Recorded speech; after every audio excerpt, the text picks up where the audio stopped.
ये है डिस्ट्रिक्ट पुंछ की तहसील मेंढर का शहर। बहुत खूबसूरत शहर है, आप इसको ज़रा देखें गौर से। मैं जूम करके आपको दिखाना चाहूँगा। ये मेंढर का एरिया है जनाब। ये आ गया मेन मेंढर बस स्टैंड।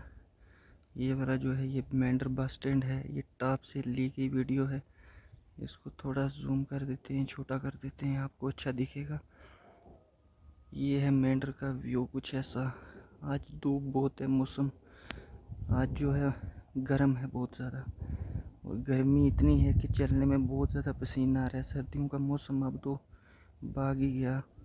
ये मेंढर का एरिया कुछ आज धूप के टाइम कैसा व्यू आ रहा है देखिए आप भी। प्लीज़ इस चैनल को सब्सक्राइब, वीडियो को लाइक शेयर ज़रूर करें। हम आपको पूरा जम्मू कश्मीर का हर एक गांव की सैर करवाएंगे। इस चैनल पर आपको हर वीडियो मिलेगी, हर जगह की। एक लाइक एक शेयर तो बनता है। अल्लाह हाफिज़।